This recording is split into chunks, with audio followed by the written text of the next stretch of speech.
DreAllDay.com. Dre Baldwin, DreAllDay.com, WorkOnMyGame.com. Word of advice for any of you whenever you are in a learner situation. That means you might not always be the person who's learning. Maybe at certain points in your life, certain areas, you're the teacher. You're the person giving information. But whenever you're in a situation where you're the person receiving information, when you're the person who knows less than the other person in the conversation on a particular topic, here's what you need to do. The most important skill you can develop.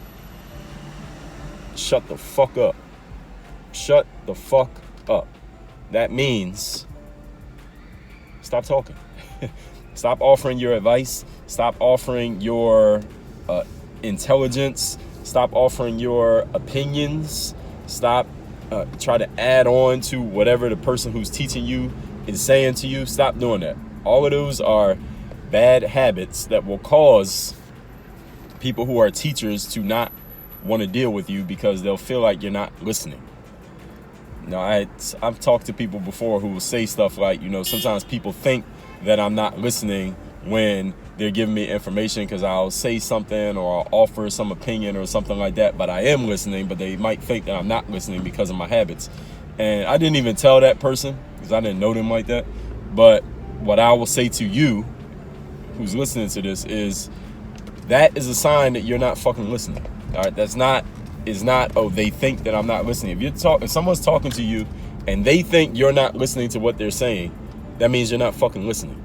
All right, it's not, they think I'm not listening, but I actually am. Well, look, that's how communication works. It's like if I'm talking to you and you're like, I don't understand. And I'm like, well, they say they don't understand, but I know I'm making it clear. Well, that doesn't make me right. That means there's some disconnect in my communication because you're not getting it.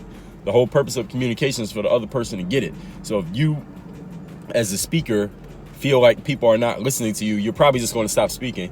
And then you, as the listener, if you feel like you don't understand what's being said to you, you're probably not going to keep trying to get it. It's the speaker's job to get that point across to you. So those of you out there who are, again, whenever you're in that learning situation, you might not always be in that situation. Many times in my life, I'm in a teaching situation where I'm giving information to another person. All right, these are the things you need to know. These are the things you need to do. Here's how this works, X, Y, Z. But there are other times where I step into the learning situation. If I'm dealing with someone who's a mentor of mine, or if I'm talking to my coach or someone who I've hired to consult, or if I go to a conference, at times I'll be on the stage giving a speech. But there are other parts of that conference where I'm in the crowd listening to somebody else talk. So when I'm on the stage giving a speech, what should I be doing? I should be talking, right? Giving the information because that's why I'm there. But when I'm done giving my speech and I go get into my seat in the crowd, I should shut the hell up and listen so that the person who's on the stage can say whatever the hell they got to say. And that sounds like a simple enough concept, but a lot of people violate this concept even when they don't know anything because I don't know why. I think one of the main reasons a lot of people just don't have speaking skills. You don't know, and not speaking skills, rather listening skills, communication skills. Because communication is not just what you say out loud on the stage, is also listening to what other people are saying. Listening is part of communication. And a lot of people think they're good at speaking because a lot of people like to hear the sound of their own voice even when they don't know what they're talking about. And then you get a lot of individuals who don't listen at all. They hear, but they don't listen. Hearing means you can register that a sound is being said, but listening is you actually pay attention to what's being said. You take it in, you implement it, you do something with it. A lot of people don't listen, but they hear. So what I would suggest to you is this. When you walk into a room and you're talking to another person or you're in a conversation with somebody, you need to gauge based on the topic. All right, who knows more about this topic, me or that person? And when you get an answer to that question, you need to come to an answer, come to a conclusion. When you get an answer to that question, if the answer is the other person, that means they should be doing most of the talking. If you're speaking, the only reason you should be speaking is to ask a question that will let them talk more so you can learn, because that's the way you learn. You can't learn by talking, right? As the saying goes, you got 2 ears and 2 eyes and 1 mouth. All right, so you're taking in things with four tools, and you got 1 tool for sharing things.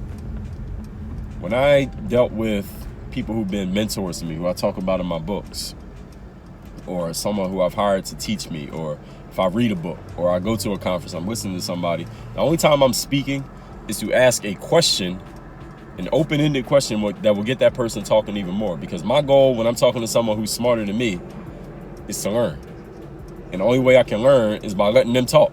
I can't learn if I don't let them talk. I can't learn if I just keep going on and on saying what I want to say, but not giving them a chance to say what they could be teaching me if I would just shut the hell up and listen. And when you're dealing with someone who's smarter than you, that's a simple strategy, right? What's the best strategy when you're dealing with someone who's smarter than you? Be quiet so you can learn what they know. So eventually you could be the smart individual in the conversation. But how you going to become that if you keep talking, or you just want to add something in when you don't even know anything? So this really requires a level of humility from you, understanding, all right, I don't know shit about this topic. Let me be quiet and listen to the other three people in the room who might know more than me. So this is also an ego thing for some people, because some people just have too much ego to ever admit, you know what, you know more than me on this topic, or all these people in here are smarter than me on this, or I'm the dumbest person in the room, I'm the least experienced person in the room, I got the smallest resume of anybody in this room, so let me just be quiet and learn. A lot of people have too much ego to ever admit that to themselves, to have that self-conversation. And many people wouldn't be willing to admit that out loud when they're in a room full of people. But those people who are not willing to admit that they don't know anything, here's the problem for those people, is that they're limiting their ability to learn. You're limiting your ability to advance yourself anywhere in life, because how are you going to learn if you don't be quiet, if you're always talking? And here's a litmus test. I'll end it on this. The litmus test for you to know whether you should be learning or teaching is anyone coming to you asking you for help on a particular subject?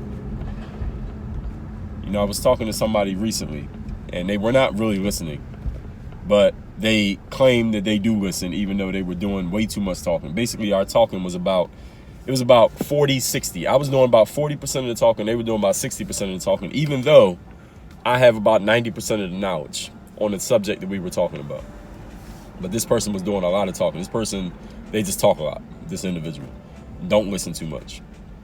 And the thing is, if I would have asked that person, and I know just from my conversation, if I would have asked them, how many people have ever come to you and asked you for help on this particular subject, in this particular area, this area of expertise? How many people have ever asked you for help in this area? The answer would probably be 0. I know the answer would be 0 because they didn't know anything. The stuff they were talking about didn't even make sense. I was just letting them talk, but they were going on and on talking about stuff that didn't even make sense, did not apply to the problems that they needed to solve. And I told them what they actually needed to solve, so who knows if that message got through their heads or not. I don't think it did. But the answer for them would have been 0. If nobody's coming to you asking you for help on a particular subject, on a particular topic, that means you probably don't know much about that subject. Nobody comes to me and asks me questions about basket weaving or about rocket science or about how to change the oil in a car, because I have not done anything to display, to communicate to the world that I have expertise on those subjects. And so it makes sense that nobody's asking me about them. Therefore, if I'm having a conversation with someone who's good at basket weaving or rocket science or fixing cars, I'm going to shut the hell up and I'm going to let them talk about that subject, because they know a lot more than me.